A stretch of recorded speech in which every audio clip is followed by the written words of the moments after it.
Welcome to our semifinal version of our podcast featuring GeauxPreps.com and CrescentCitySports.com. I'm Ken Trahan of CrescentCitySports.com, joined by my friend and colleague Hunter Bauer of GeauxPreps.com. And Hunter, here we are, just 1 week away from Caesar Superdome and deciding championship games. First and foremost, congratulations to every team that's reached this stage.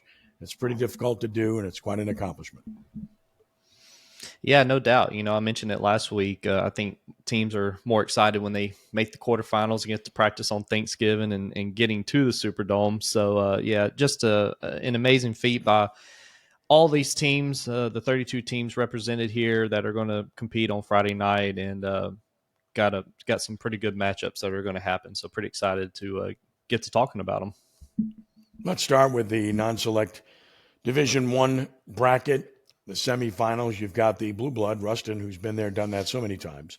And they were there last year and lost a close game in the title game.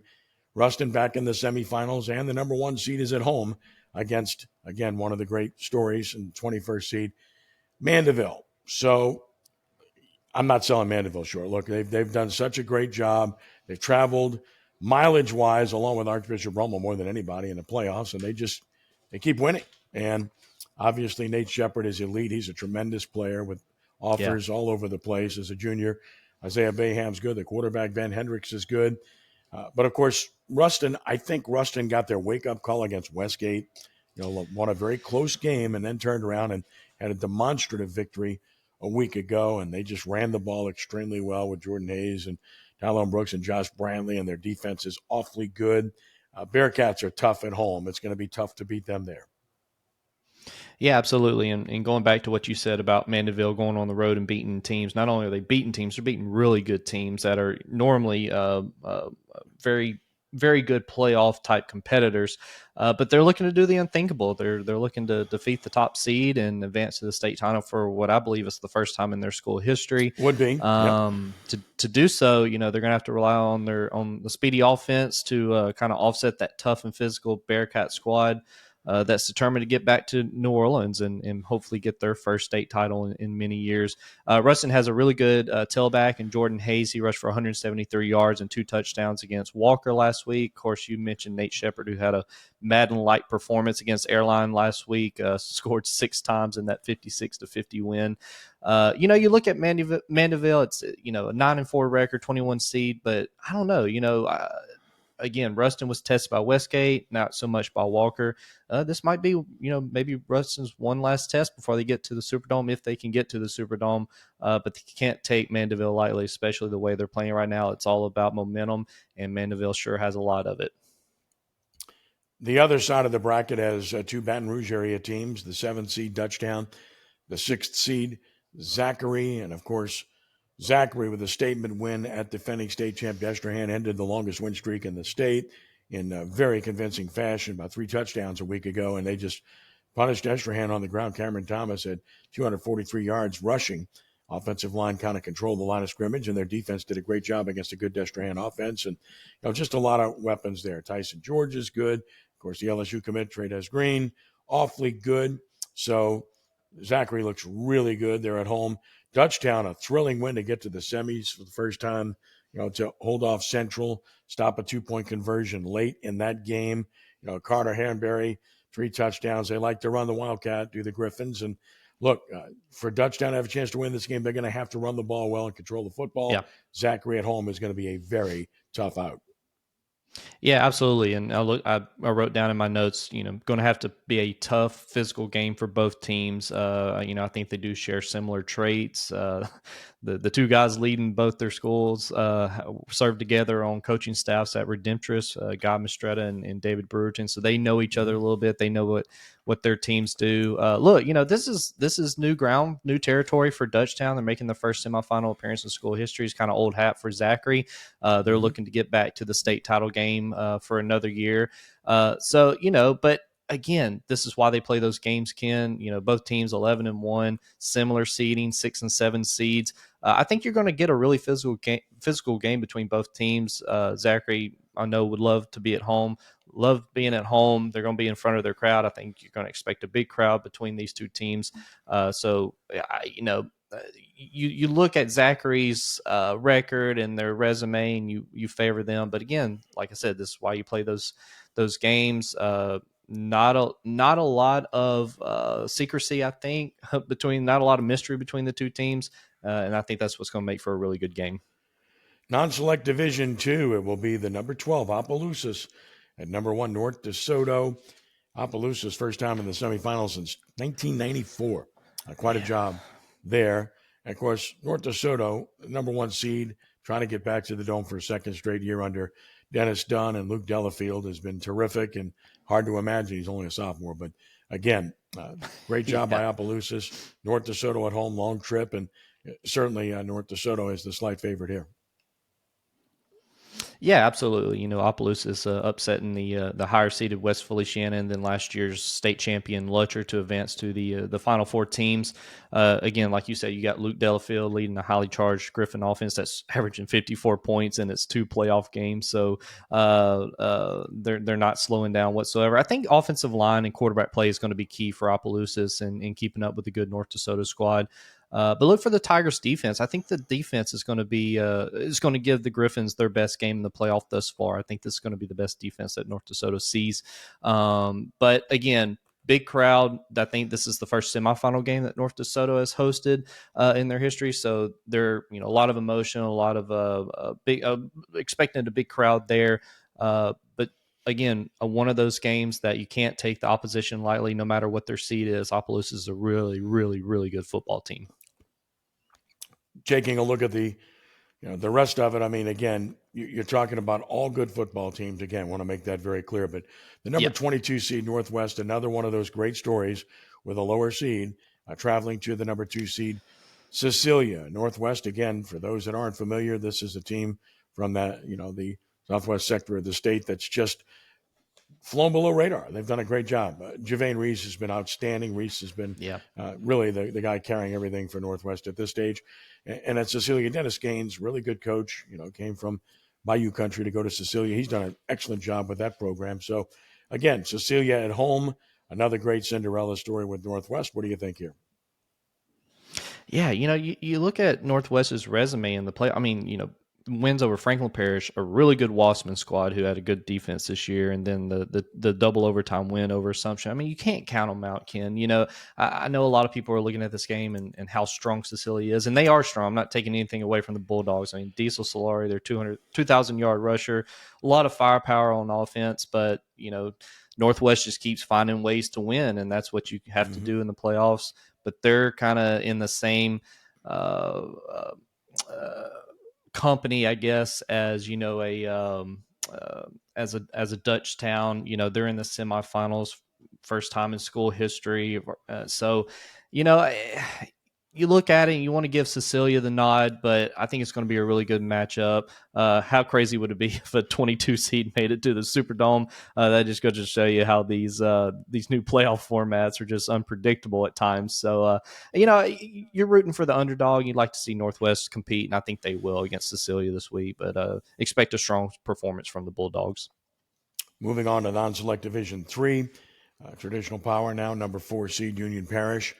We'll go to Central Louisiana to play the number 1 seed Gina. The Farmers had to rally very late to beat Bogalusa. It was a really good football game a week ago to get one step away from returning to a state championship game. And, of course, the Giants are a great story. First semifinal ever. They have really good athletes, and they run the ball extremely well. As Eric Jones last week, 212 yards, 3 touchdowns.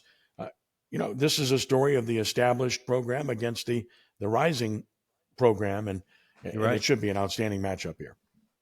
Yeah, I think you're going to expect we should expect a low-scoring affair. I think the line play is going to take center stage this game. The running game is going to be the deciding factor.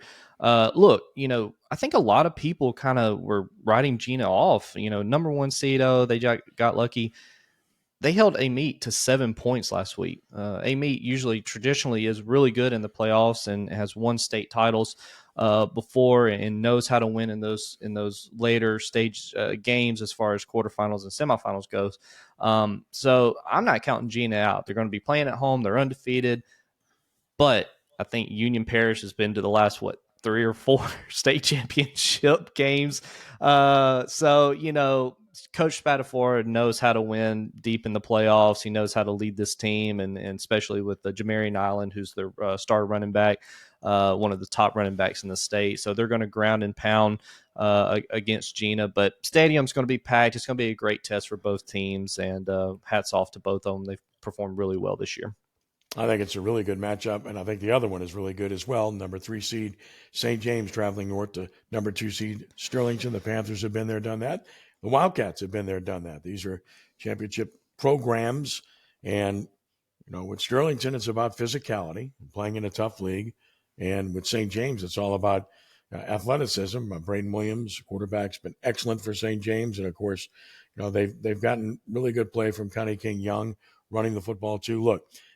This, again, is a good matchup. Very similar to Union Gina in the sense that you got one team with athleticism, the other team that's physical, so to speak, and which one prevails. And I think this is another one of those that could go either way. Absolutely. This is one of the best matchups in the state this week by far.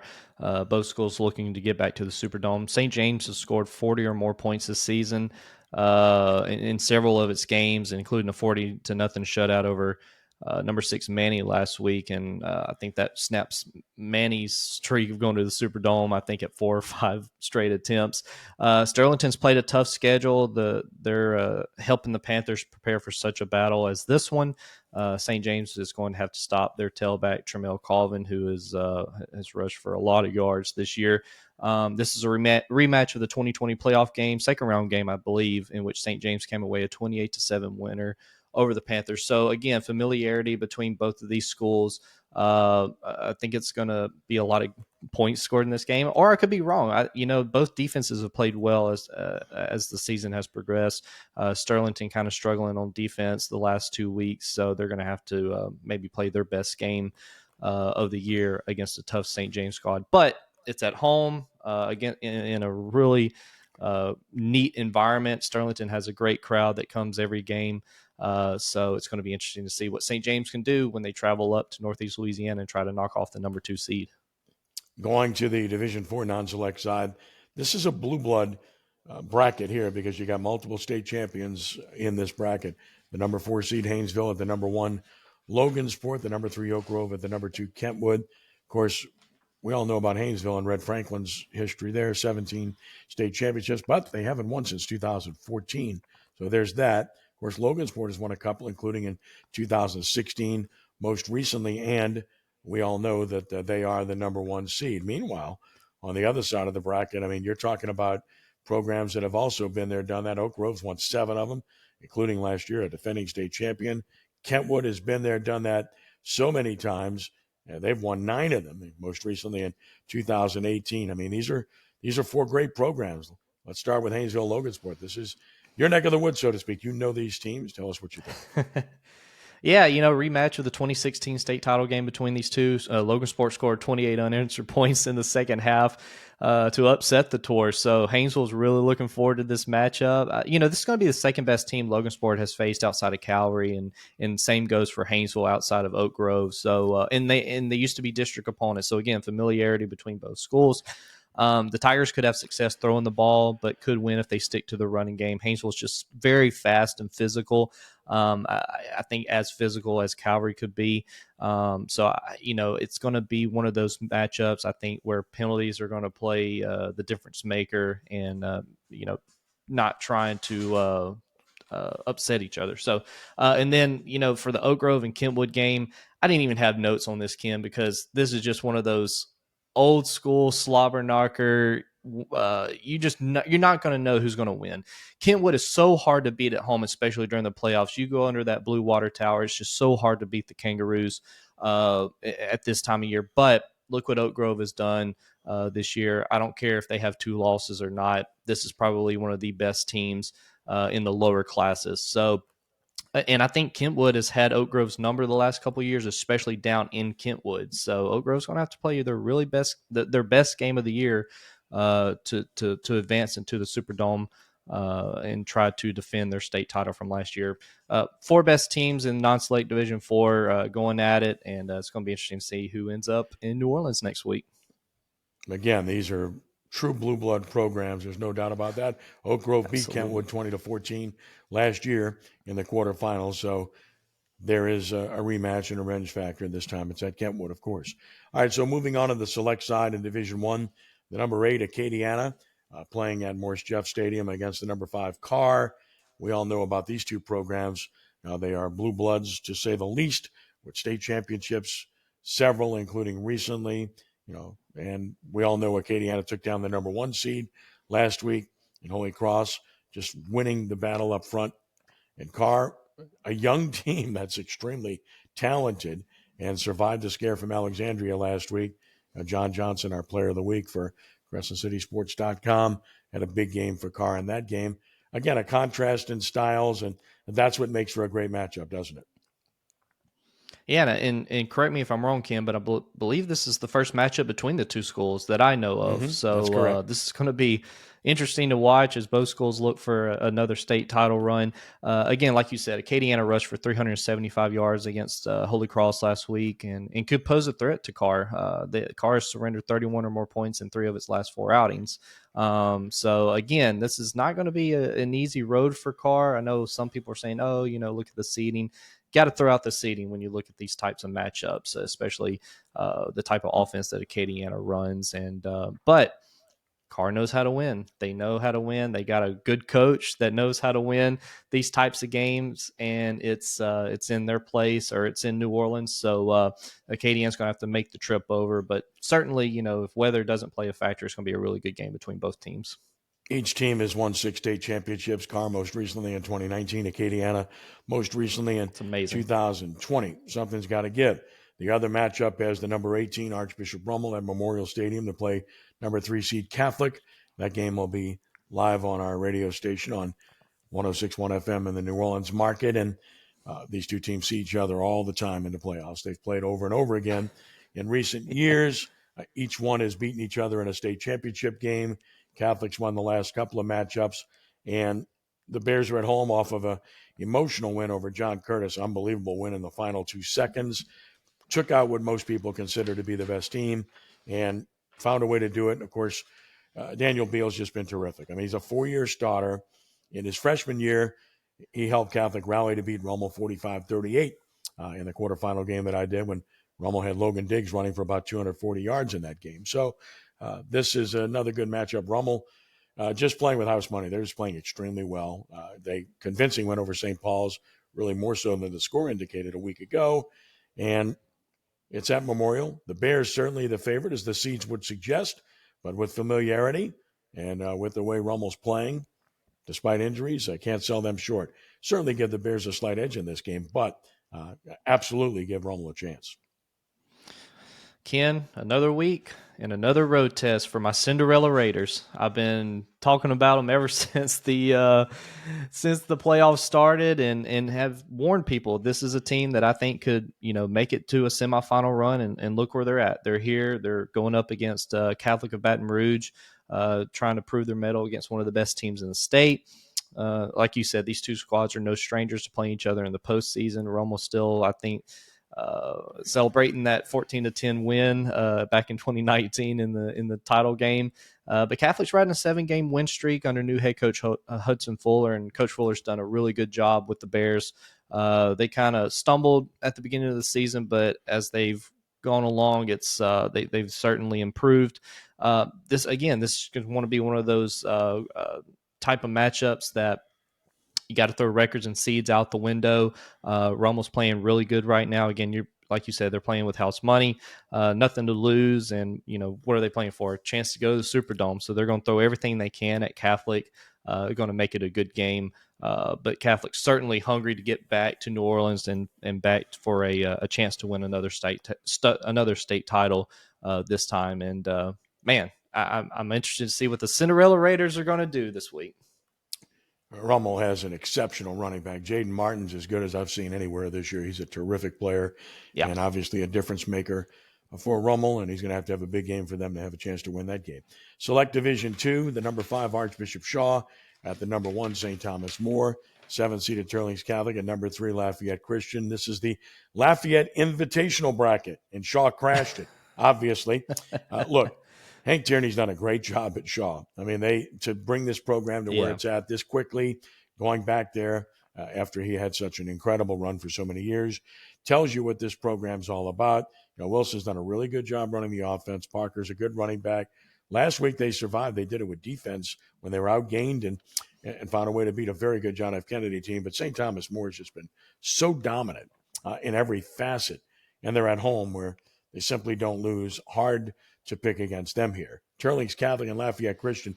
This is really intriguing because Turlings Catholic's good, and Lafayette Christian demolished them in the regular season.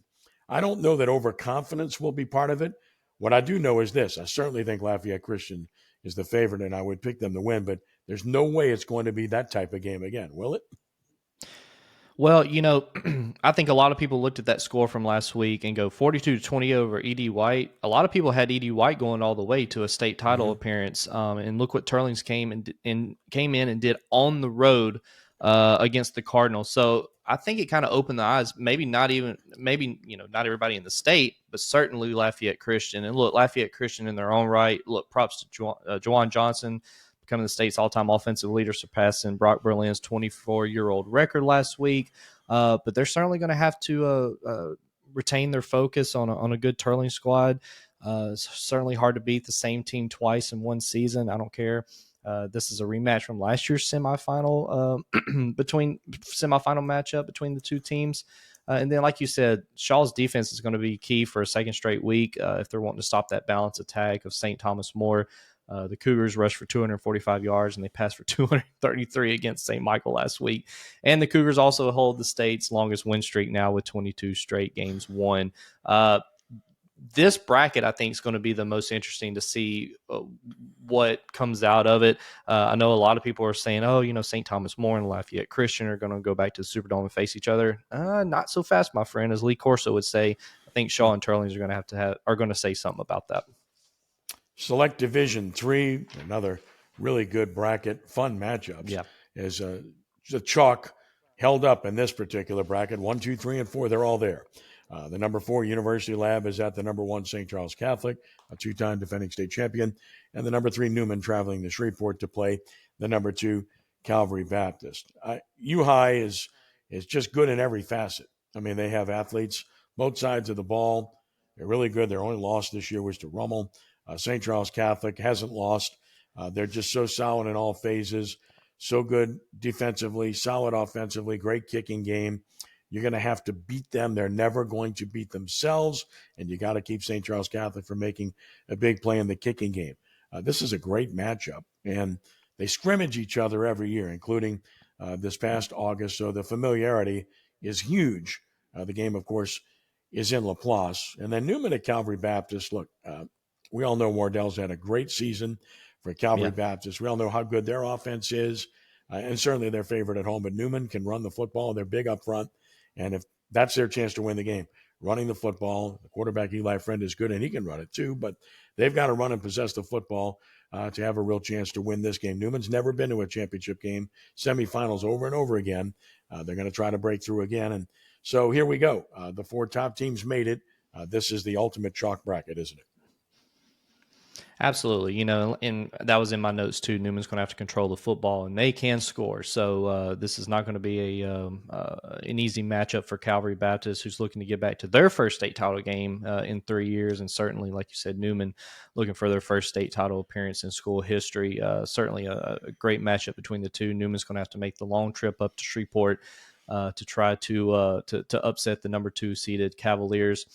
That University and St. Charles game, Ken, that's another probably one of the best games in the state this week. High stakes affair between the two. St. Charles has won 19 straight games right behind St. Thomas More. University probably has one of the best passing attacks in the state, and St. Charles has one of the best defenses in the state. So something's going to have to give in that matchup. Again, St. Charles hosting at home, so certainly that is in their favor. It's such a hard game to pick. Somebody was asking me about that yesterday, who I thought was going to win. I was like, I don't know. It's going to be a toss-up, I believe. St. Charles's defense is going to be key in that game. Select Division 4, the number 5 seed Riverside Academy at the number 1 Vermilion Catholic and the number 3 OCS, Washita Christian at the number 2 Southern Lab. Again, really good matchups. Vermilion Catholic, the 1 seed, and they had to fight like crazy to advance last week against Ascension Catholic. Riverside won a rematch game with St. Martin's Episcopal. Washita Christian, of course, the defending champion. Southern Lab's really athletic. Again, I really like this bracket, and I really like these matchups. Vermilion Catholic can score, Riverside can score, and Lasty's a really good running back. OCS has everything you need to win it again, but Southern Lab's very athletic, and they have a good win over Kentwood this year. So what do you think? These are two very good matchups also. Certainly, the Kittens have had OCS's number over the last few years. 2021 state title win over the Eagles, and a road playoff win up there in Monroe on a Hail Mary pass in 2018 to beat them. Some are saying this could be the best Washita Christian team that's ever touched the field, and they certainly look the part. They've outscored their first 2 playoff opponents 112-7. So their offense is running pretty smoothly right now, but the Southern Lab defense is in prime shape as well to defend that passing attack that Washita Christian brings. The Kittens recorded 7 sacks in last week's 35-0 win over Central Catholic. They have a ground and pound type running attack that's going to showcase the Lab offense with Amirian Asbury leading the way. Could be a rare low scoring affair for both sides. That's kind of hard to say with Washita Christian low scoring. I don't think you can say that in the same sentence. On the other side, Riverside's looking for his first title appearance since 2016, while Vermilion's trying to get back for a second straight year. Diedrich Lasty leading the way for Riverside, while the Eagles were able to fend off a very good Ascension Catholic squad, which we talked about that last week, that they were probably going to give them a good game. So again, another one of those brackets where, man, you hate to see Washita Christian Southern Lab as a semifinal game, but certainly going to provide a lot of fireworks and possibly a state champion coming from that side of the bracket. But don't count out these teams in Vermilion Catholic and Riverside. They know how to score. They know how to win, especially late in the season, and they're going to give the winner of this Southern Lab and Washita Christian matchup a run for their money. Well, it's going to be fun, and the next time we talk, we'll be talking about state championship matchups next week. That's going to be great as well. And, Hunter, it's always a pleasure. Go to GeauxPreps.com to follow full coverage, and CrescentCitySports.com as well. Of course, the original Prep Football Report Friday night, Hunter will appear with Les East and Roe Brown. I'll be busy doing the Rummel Catholic game inside the show with reports from every game around the state on Friday night. And, of course, hope you have a chance to tune in on 106.1 FM in New Orleans and on several other stations around the state. Hunter, always a pleasure, my friend. Hope you had a great Thanksgiving. It's now Christmas time. So let's enjoy that, and let's enjoy some great games this Friday night. Christmas time in football, the best time of year, Ken. Amen to that, Thank brother. you very much. Have a great week. You too. Bye.